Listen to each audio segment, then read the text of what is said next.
Assalamualaikum warahmatullahi wabarakatuh. Bismillahirrahmanirrahim. Alhamdulillahirabbil alamin. Allahumma sholli ala sayyidina Muhammadin wa alihi wa sahbihi ajma'in. Ma ba'du. Salam, Om Swastiastu, Namo Buddhaya, salam kebajikan, rahayu. Saudara-saudaraku sebangsa setanah air yang saya cintai, saya banggakan.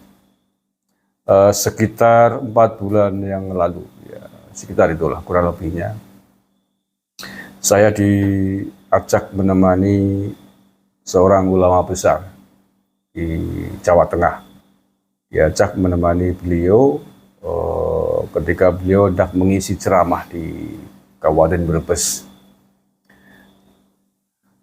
Dalam perjalanan menemani beliau sampai ke tempat, beliau menceritakan sesuatu yang menurut saya penting, yakni bahwa pada tahun sekitar 2010,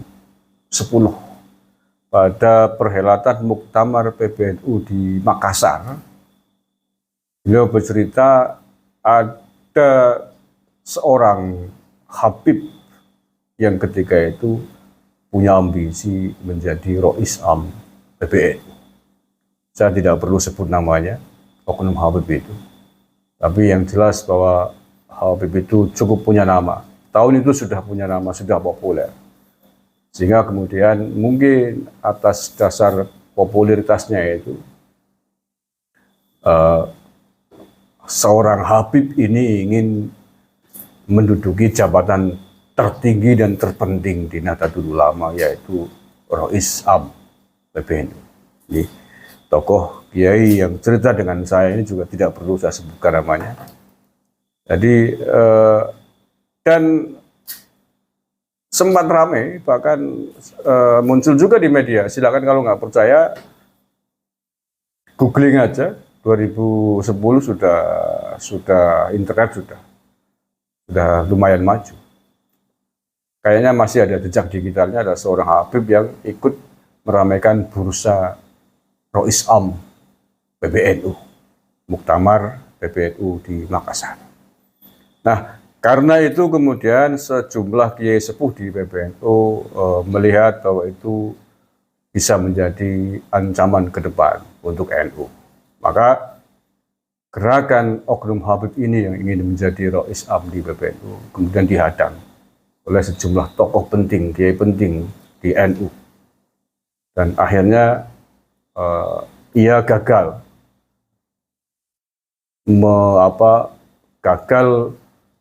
ambisinya menjadi Rois Am PBNU. Alhamdulillah.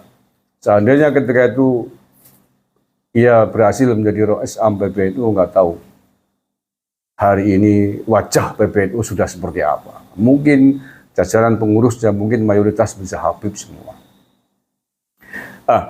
Itu cerita penting.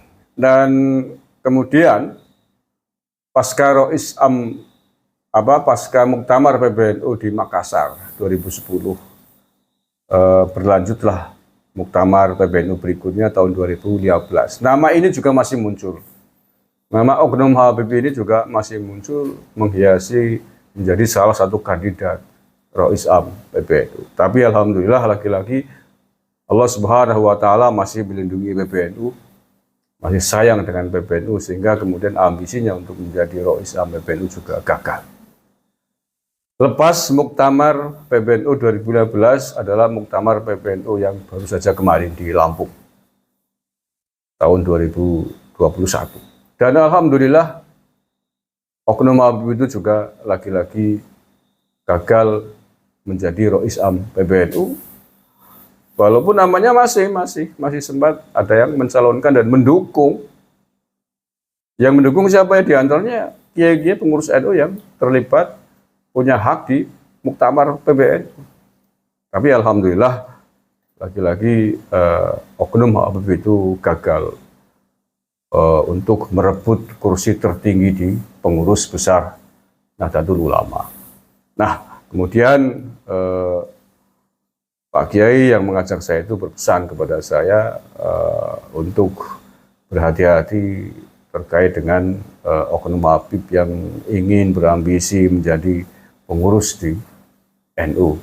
Jadi kalau mereka ditempatkan di pengurus penting, pengurus utama, itu harus diwaspadai karena bisa berpotensi merubah peradaban di Nahdlatul Ulama. Dan alhamdulillah sampai hari ini, sampai detik ini, yang sana NU masih dilindungi. Ada oknum Habib yang punya ambisi menjadi Rois Am.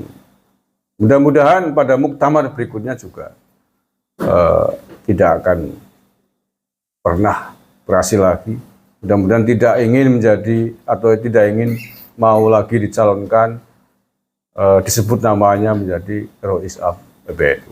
Kita insya Allah ulama-ulama di Nusantara masih jauh lebih layak lah, jauh lebih pas sebagai ulama-ulama Nusantara. Tentu PBNU mestinya dipimpin oleh ulama-ulama asli pribumi, ulama-ulama Nusantara. Tidak usah kemudian mengagung-agungkan, mendewa-dewakan ulama keturunan dari imigran asing. Kita tidak boleh minder, tidak boleh inferior, merasa kelas 2 di hadapan mereka.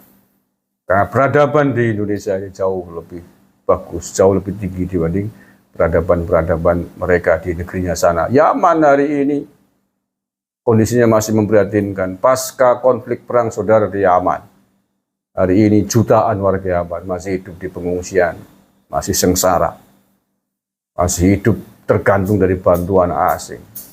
Pasca perang saudara hari ini, maka kita layak bersyukur dan tidak usah lagi mengagung-agungkan mereka. Kita punya banyak ribuan ulama-ulama Nusantara yang jauh lebih layak ditempatkan menjadi pengurus-pengurus penting di Nahdlatul Ulama di semua levelnya. Terima kasih. Assalamualaikum warahmatullahi wabarakatuh.